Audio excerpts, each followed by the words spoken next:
Welcome, Rabbi Boaz Mori. Thank you so much. Welcome back to the mountain, big old mountain in Gush Etzion. A mountain and a building meant so much to so many of us during our formative years.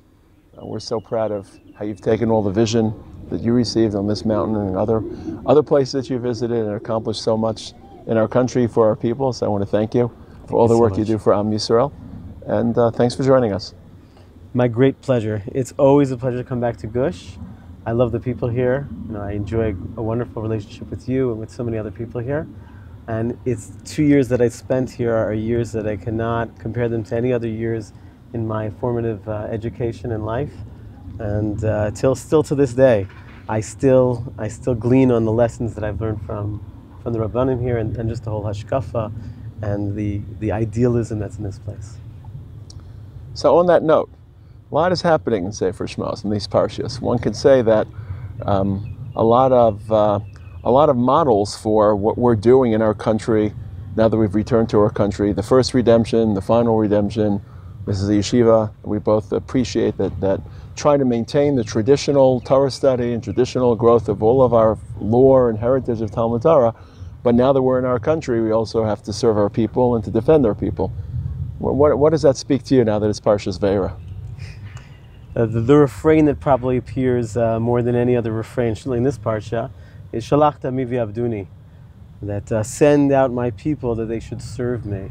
And I think encapsulated in that phrase are the two aspects upon which the Jewish people really we are created two sides of the same coin. On one hand, a national aspect, and on the other, a religious aspect. Shalachet ami, the nation that in Mitzrayim we became a nation. We left Mitzrayim and we became a nation. On the other hand, v'yavduni, the purpose is not just to be a nation like there's 70 nations who needed another nation. Rather, v'yavduni, a nation that serves the Kadosh Baruch Hu and represents the Kadosh Baruch Hu to the world. That's really what's happening in Vaera. I used to learn in Gush with Donnie Rose. Remember Donnie? Sure. So Donnie used to love Rav Yoni Grossman. He was his favorite. He would go to Shirim from Rav Grossman all the time. And I saw him write on this week's parsha many years ago, and it always stuck. Whenever I see Vaera, I think about his word, his beautiful idea, how if in the beginning of the parsha starts off, and it's as if HaKadosh Baruch Hu never met Moshe Rabbeinu before.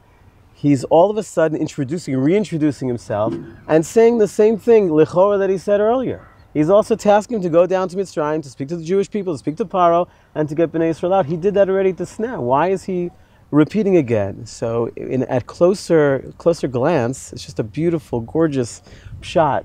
In the preface to the encounter at the Sneh, there, Kadosh Baruch Hu, it says he heard Bnei Yisrael's cries. He remembered the Brit of Avraham, Yitzchak, and Yaakov. He saw their suffering, and he knew. And when he speaks to Moshe Rabbeinu, 3 of the 4 are related. So he says, I ro ra'iti, v'gam shamati, v'gam yadati. But he doesn't mention the Brit. He does not mention the Brit. And only in this week's parsha, in the very beginning, does he mention the He remembers the Brit of Avraham, Yitzchak, and Yaakov. What happened? Why did he not mention, immediately after it was introduced to us, why did he mention it there? So there he says so beautifully that Moshe Rabbeinu was not connected to the Jewish people so much. I mean, maybe he was 60 years earlier, had left. He knew that he was a part of the Ivrim. He saw his brothers as he saw the Ivrim as his brothers. And we see the character development of Moshe Rabbeinu and who he really is, of robust moral character. He saves the Jew from the Mitzri. He tries to break up the fighting within the Jews. But then he's sort of like disavowed by the Jewish people. They're like, Mi sam sar shafet in halargenu ata omer, and he has to run away also from Paro, but also he's not looking back to the Jewish people. But he continues his ethical behavior when he sees the Benot Yitro and he saves them, he chases the oppressors away. He's a savior. He's a goel. He is a person who in any situation he will be the savior. So he's the right person for the job to release Bnei Yisrael from Mitzrayim. But when he goes down to Mitzrayim, there's this parsha I like to call Moses Malone. I don't know if you remember so Moshe at the Malone. So there we find Moshe with an uncircumcised child. And a Kadosh Baruch Hu is basically, if you're going to come without the Brit Avot, so you're not coming to save the Jewish people because you're not connected. And Sipporah saves the day, but he goes down, and at the very end of the parsha, we see not only is he sympathetic to the Jewish people, he's empathetic. And he turns to Moshe, to Kadosh Baruch Hu, and he says, what's going on? You sent me to save them, I didn't make it better, you made it worse. And now, what's going to be? And the Kadosh Baruch Hu says, now wait. And he reintroduces himself. Now I am the God who's connected to Avraham, Yitzchak, and Yaakov, Brit Avot. And Shmi Hashem lo nodati lahem. But now I'm going to bring you in to this task of releasing the Jewish people from Mitzrayim. But now it's not just a moral, ethical task. Now it's a religious obligation. Historical. And so, whereas Yoni, he separates it into two different levels. One is the moral, ethical, and the other one is the national, historic. I would say it's almost better to say that the first part is nationalistic. Yes, every single people deserve to be a nation. And the second part is more religious. And I think that's the double level that's being built here in the Parsha. Yep, good memories, good memories. Hey, you mentioned before national identity. And for so many years I was just very abstract because Jewish identity was tantamount to religious identity. You were a Jew by the level of religious commitment, the pitch of religious commitment. And Jewish culture was very much in the background. Now that we're back and we have a nation, and we're not yet at the point where everyone is religious, we do celebrate Jewish identity, even if it doesn't express itself in classic ritual, ceremony, Talmud Torah.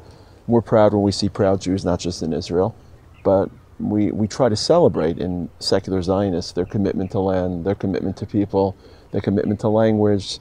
And that's really what happened in Mitzrayim. You mentioned it before. We sometimes sugarcoat the past. We look back at previous generations. They were giants, we're midgets. They were saints, we're sinners. Chazal have some very critical things to say about the generation in Mitzrayim. It's borne out by the Psukim in Tanakh. For some reason, Shmos, Sefer Shmos, mutes that critique. If you look at Yechezkel's very, very harsh view. It's about Yisrael's passivity, lethargy, apathy towards redemption. And one thing they retain, with all of their religious deterioration, famous Medrash, the Yam Suf, V'lo Karav Zel, Zeh Kol HaLayla, Halalo of the Avodah Zarah, Halalo of the Avodah Zarah. So they sank into paganism. They sank into the cesspool of Egyptian pagan culture. Shloshinu Eshmam, Es Lashonim, Es Malbushim. There's a cultural identity of which they were very proud. They retained, and evidently that served as the platform for the religious revival. On that platform, Har Sinai was built.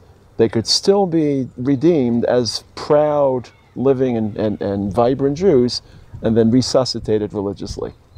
And Moshe, as you said, doesn't feel it as deeply. When he's introduced to the Bnos'ei Yisrael, or to Midya, when he's introduced, not personally, he's not there yet, but who's this person, who's a superhero that saves you? He's an Ish Mitzri.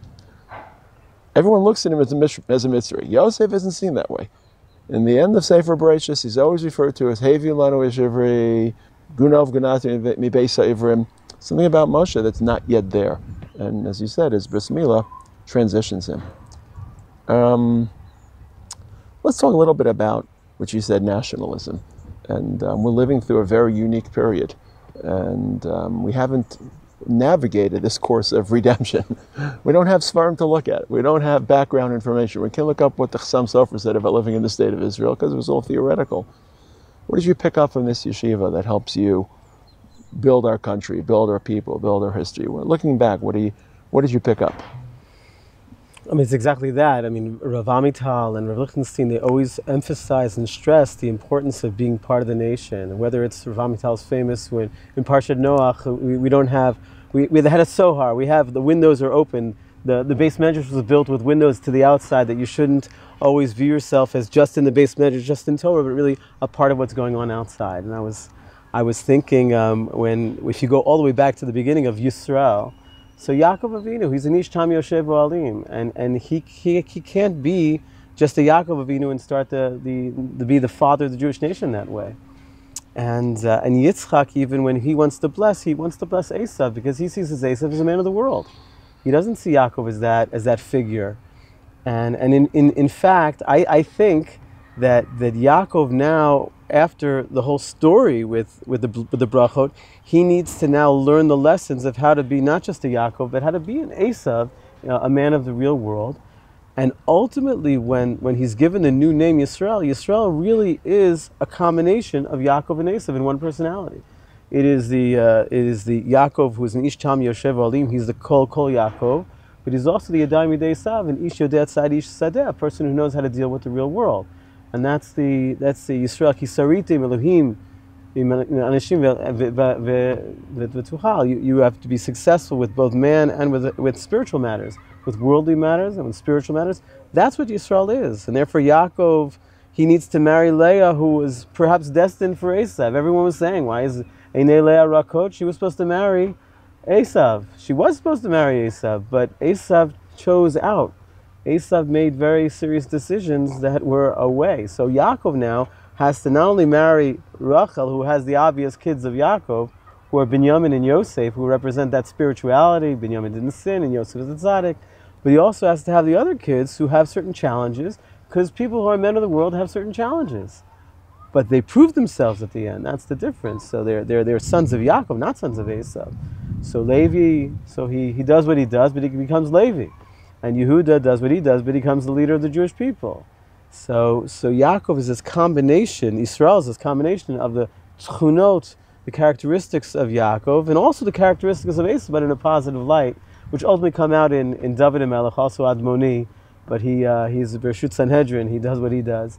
So I think that this is what the Gush represented for me, that it's the combination of two. You can't, when you ask a Jew on the street, what are you? Are you Jewish? And so you go to Israel, certain parts they'll say, Ani Israeli, Ani lo Yehudi, or Ani Yehudi, Ani lo Israeli. You know, but the truth is that they're two sides of the same coin. Yaakov is the religious aspect. For 2,000 years, when we didn't have a country, certainly the message here was Talmud Torah is what's going to keep us. The Bate Medrash, the Bate Knesset, that's what keeps us connected. But we were living a life of Yaakov. We were not living a national existence. It was a supernatural existence just based on Torah. And then when we return to the land, so now we're living a Yisrael existence, which is not devoid of the Yaakov aspect, but it's the basis to allow the Yaakov aspect to grow and to thrive. And that's what we see here in the yeshiva. Every year it's more and more that the ability to be connected to the more that we're connected to what's going on in the country, in the Jewish people, even globally, the more the yeshiva just rises up and spreads its influence around the world. It's not just in Eretz Yisrael, it's around the whole world. There's no place that's devoid of the influence of the beauty of the Torah that comes out of Kimi Gush Chatzion Torah. That it's an honor to have gleaned from this place and to bring the Torah elsewhere.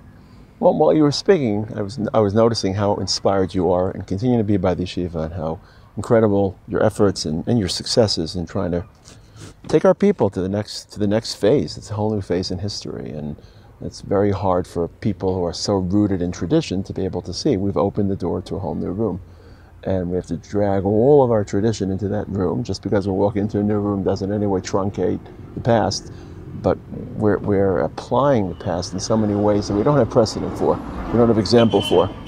But one thing struck me as very overlapping between what we've done on this mountain and what you've been able to do in Ramat Shilo, is the notion that a yeshiva can actually create community. You mentioned a lot about Avraham and Yaakov in your previous conversations. You didn't mention Yitzchak as much. When HaKadosh Baruch Hu instructs Yitzchak to remain in Eretz Yisrael, he uses two words. One word is Gur Baretz Hazos. The other word he uses Shchon. And Chazal have two different ways to define Shchon. Shchon can mean Shechina, base Medrash and Torah and sacred ground, but it also means a Shchuna, a community.